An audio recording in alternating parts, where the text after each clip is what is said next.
you had mentioned the 2 months remaining of the NIH funding. That was certainly something we wanted to touch Yeah. on today. My interpretation of the continuing resolution was that funding was maintained flat through 2025, but Yeah. I'd like to hear more about how your lab's ability has been impacted by the current funding situation. I'll be honest, it's incredibly depressing. I have to bring myself to open up LinkedIn because sometimes I look on LinkedIn and I see some of the world's most outstanding scientists posting things like, I received the first percentile score on an Alzheimer's grant that our lab has been working on for 5, 6 years, a renewal of this grant, and we've published papers in Science and Nature, and the grant was declined. First percentile, that it doesn't get better than that, really. And you're just like, what was wrong with it? It didn't have anything to do with DEI or other initiatives that are being shut down for other reasons. And purely, it's an outcome of a paralysis that has taken place in the funding, in the halls of the funding that are basically running NIH now. It is something where scientists, the study sections that are reviewing grants still, the results of those reviews have been held up. That happened in our case. We submitted a grant back in November, I think. It was supposed to be scored and decided on in early March. We didn't hear anything at all. Nothing changed on the status of it. And, suddenly in the middle of July, we heard something and it wasn't funded. And it was something that was a second submission where the first version of it got a really good score. And typically you would get funded the second time if you address the concerns of the reviewers. And this time it just was basically passed over. Most of what I've seen from my colleagues and I've heard from friends that is, they are getting good scores and good results on the reviews, but they're not being funded.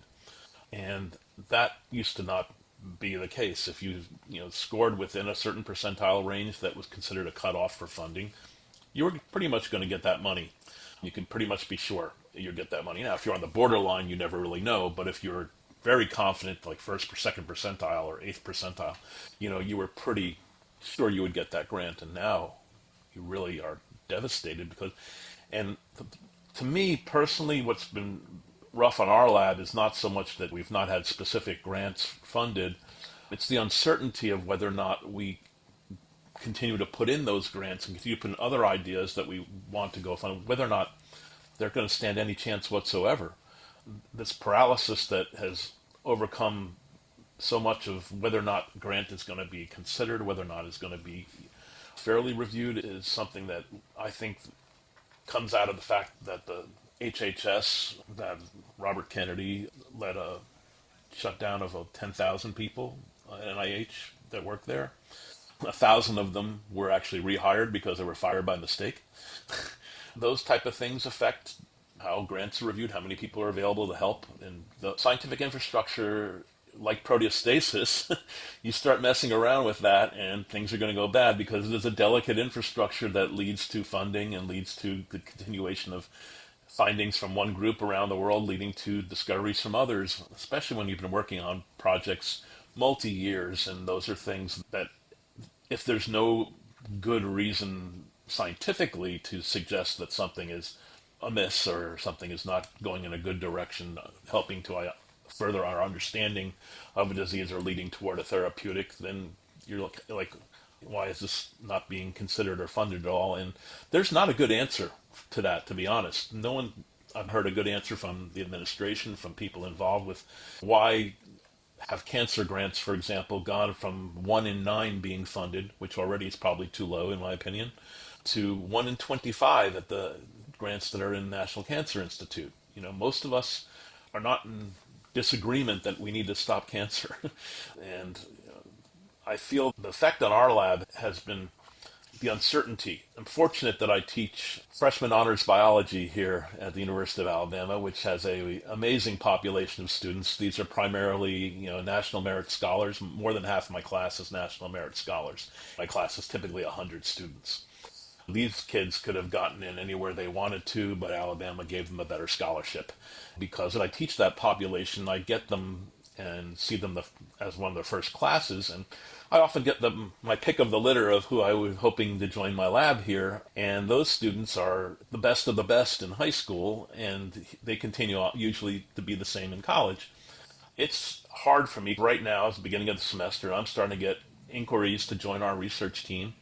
No lie, I probably get 100 emails requesting to join our lab for every one or two students that we can take every year. And I can't even say anything positive to any one of them now. I can't tell any of them that we're going to have money to support their research. And they're going to work for credit. They're not going to work for, money. They're basically going to work for credit. It's the research itself. I can't afford to pay for it. And that's sad because students really are the reason I'm a professor.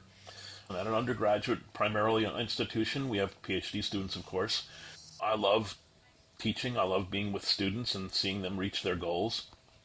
In my opinion, if a good student does all their things right throughout college, I'll just give you a great example of a young man that I'm familiar with. Just this last spring, he completed his second publication that was published in major journals, like the Journal of Virology. Another publication from our lab was in PLOS Genetics. These are highly ranked journals that he was a major contributor to. This wasn't a kid who got his name on a paper for washing the dishes. He was involved. He did all the right things. He had a 4.0 GPA. He was pretty much using the laboratory as his playground throughout his college years. And he got accepted to some very prestigious graduate programs, places like Duke, Emory, Vanderbilt. He wanted to stay in the South. And basically, he got accepted, and then all this came down from the NIH, and they rescinded his acceptances. And he had nowhere to go. And so only through a combination of luck and connection I had with a former collaborator at Harvard that he got a job in her lab as a technician. So he's now in Boston. But it's something where that's going to work out for him, I think. It's probably cream of the crop coming out of undergraduate to go on to graduate school. And I can't imagine a student, someone like myself even, who had done a little bit of undergraduate research, didn't publish anything yet, really. I did later on, but, was applying to top programs. I got into places like Duke, and those are places that, I ended up going to the University of Tennessee because of a girlfriend, but it was something that ended up being one of the best decisions of my life to go there, to be honest. Wonderful mentor, Jeff Becker. But it was something that my own experience would have paled in comparison to what the students I'm putting out there are having as undergraduates, and the fact that they're being declined opportunities after being accepted is just wrong. Another student in our lab who's still working in our lab now, he's so good he actually got a grant from a national Parkinson's foundation, the Parkinson Foundation, next to Michael J. Fox's group. It's the second biggest national foundation for Parkinson's. He, undergraduate, junior in a lab, actually received a grant for his ideas and research on Parkinson's that was competitive against medical students. That funded him in our lab this past summer. But the only reason he got funded in our lab this summer is because his internship at NIH got canceled. So it's something where we were fortunate that he was able to be competitive for this other source of funding. But students like this shouldn't have these opportunities taken away from them, and it's not something that I find acceptable. And our society needs to think about who's going to be the next generation of doctors, scientists, and people who are going to take over the reins, because Alzheimer's isn't stopping. Parkinson's isn't stopping anytime soon. So what are we doing about these things? Well, certainly not giving support to young people that are the cream of the crop going on to graduate schools and medical schools. One of the things they've talked about already is cutting medical school loans, capping loans for medical students. I mean, do we really need less doctors? Have you waited for an appointment 6 months sometimes? I know I have.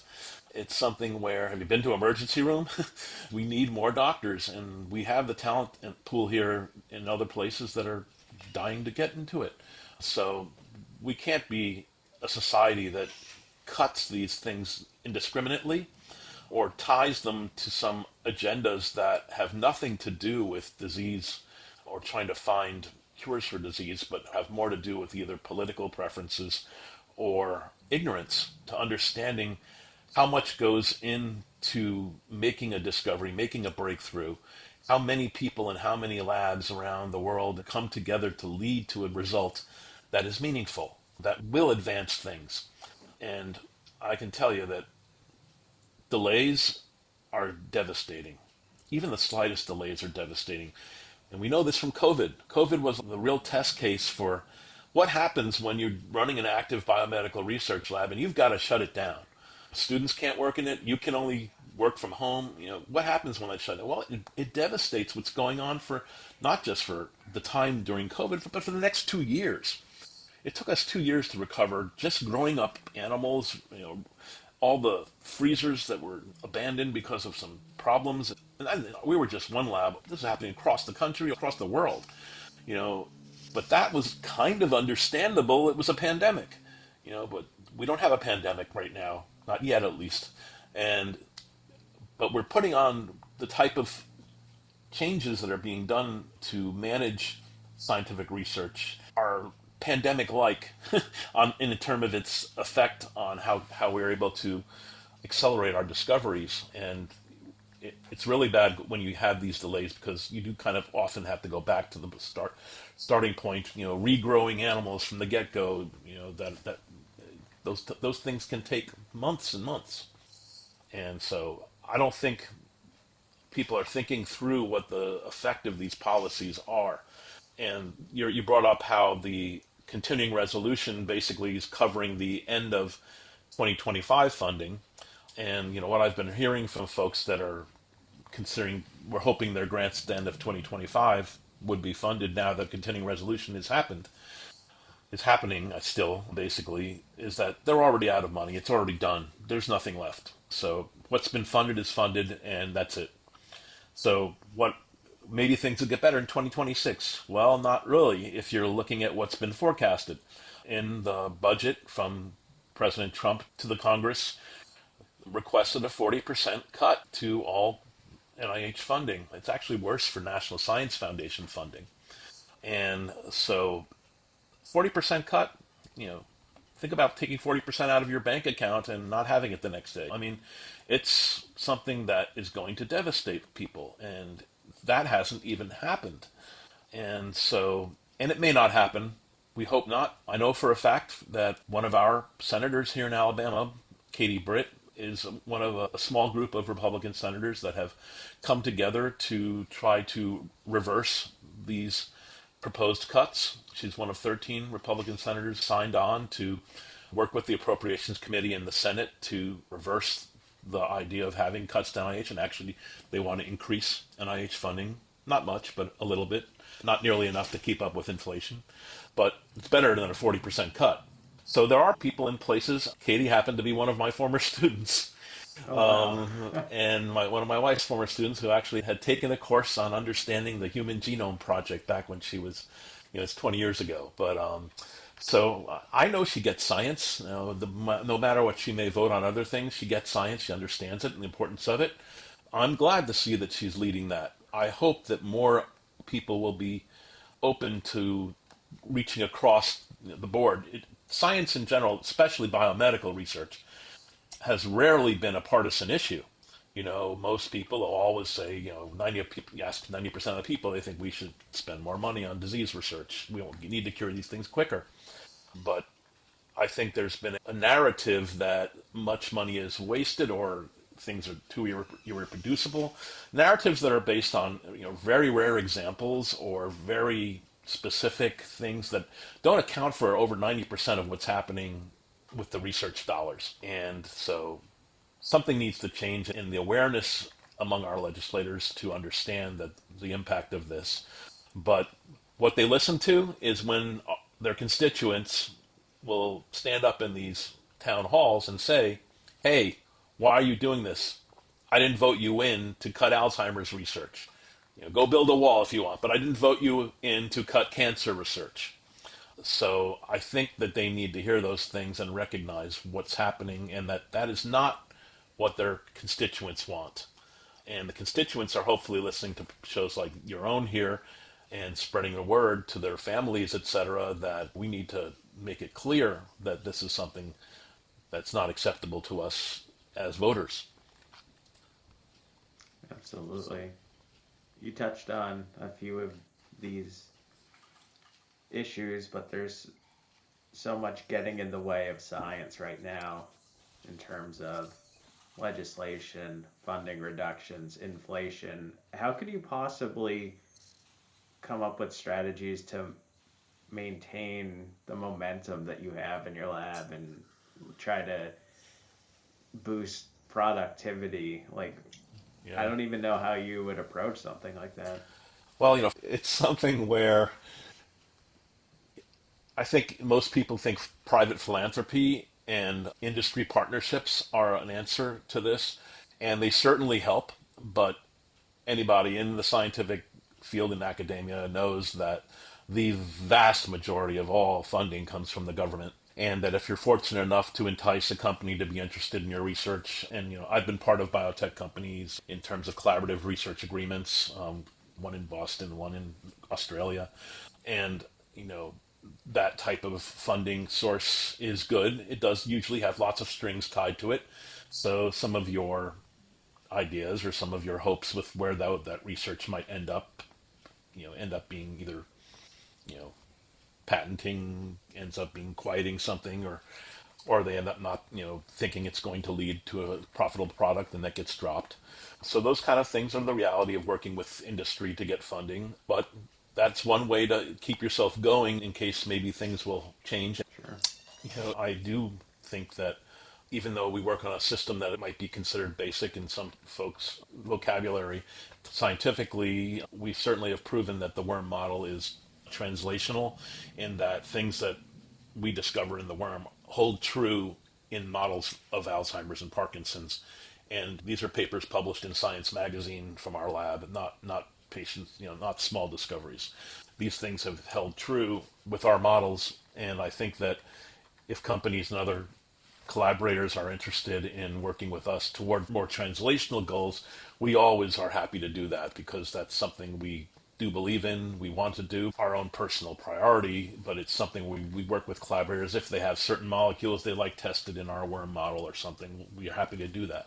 And that can kind of float a few things in our lab until we can get NIH funding coming back. And of course, I'm trying hard always to hope that our alumni and or those interested in these diseases for personal reasons are wanting to contribute to it. But I put my money where our mouth is. Not just me and my wife together. We donate large quantities of money to the University of Alabama that are dedicated to funding students doing research in summers over our lab. We have a fund that we donate to annually, and this year it paid for 8 undergraduates to work in the summer, full time Wow. for 40 hours a week for 10 weeks. So, that would be something normally where a good number of those would have been paid for by an NIH grant or NSF fellowship. But we are paying ourselves to keep it going because we made a promise to them that if you join our lab, we're going to fund you in the summer. You got a job, don't worry about it. That continuity of effort from semester through summer through semester through summer is something we look for when we select students in our lab, that they want to do that over the course of their entire collegiate career, so that by the time they're applying for professional schools, medical, graduate school, etc., that they have really been part of a project. They really know what they're doing, and they've been published usually. And that continuity of effort is something that we really feel strongly. We've trained 11 Goldwater scholars in our lab, which is kind of the equivalent of a Rhodes Scholarship for science. And that number might be a national record, I'm not sure, but it's something where that comes out of the way in which we promise students that they'll have opportunities here to work every summer. And when we make that promise, we're going to fund them. Even comes out of our own wallet. So that is something that I can't do every year. And I can't do it for multiple years in a row. Those opportunities are going to dry up. I hope that we'll have some changes offered these talented students who really want to make a difference with their time. It's not uncommon to find students in our lab nights, weekends, weekend nights, working hard toward cures for Parkinson's and Alzheimer's. This is what they do in college outside the classroom. This is like if they came here to play on our football team, the Crimson Tide. Instead of doing their weightlifting and training and all that, well, they're doing lab work. Nights sitting at the microscope, weekends doing, crosses, genetic crosses with worms.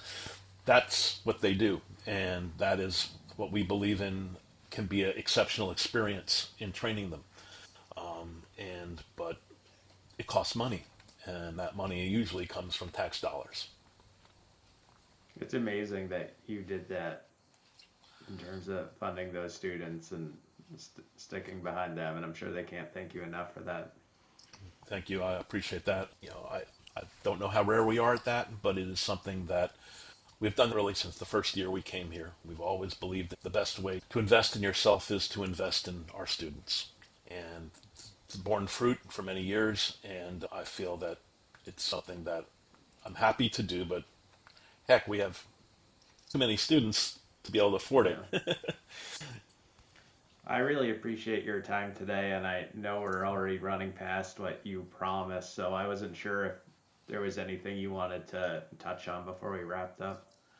Um, no, I just want to also thank you for your efforts in spreading the word to folks that whether you're interested in biochemistry, chromatography, molecular biology, genetics, we're all in the same boat together here when it comes to NIH funding and funding of NSF funding, these sources that are critical to maintaining our research infrastructure.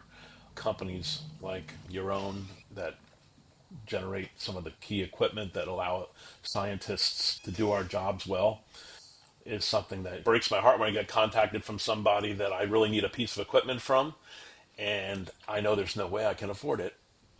Sorry, man, don't bother coming to my lab. I can't even talk to you. It's not worth it. And that I'm sure that's happening to you and many others all over all the time. And we need to change it because it's going to build on top of itself synergistically in a very bad way.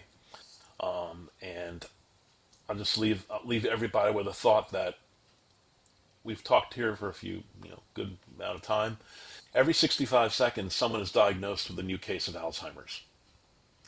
So you can count how many people have had that happen just while we're sitting here talking. And that is something that Parkinson's, it's maybe every 5 minutes you're getting something. Those are things that are numbers that should scare the hell out of all of us as we're not getting younger, and those diseases come around as we get older, and aging itself sucks. But it's something where, if you had a loved one with anyone had a loved one with dementia or Alzheimer's or Parkinson's with dementia or something, you know what I'm talking about. It's not only the person that has it that is affected, it's all the family, the loved ones, the caretakers, everyone. It is a crisis. And, we're talking about sending troops into Washington for crises. Let's send scientists into the labs with money for crises. This is a real crisis that we need to battle. It's killing way more people than anyone else. Anything else, really, to be honest. Yeah, The sense of urgency needs to be shifted toward things like this. I can't emphasize the importance of it more and how we have the ability to change it. It's just the will to do it has to happen. absolutely. Well, Guy, I really appreciate the time today. Thanks so much for sharing with me and the audience, and roll tide, and I hope I get to talk to you soon. Thank you very much. I hope we get good luck to you, and I appreciate your interest and time as well. Roll tide. Or roll nucleotide, we like to say. There you go. I like the tie.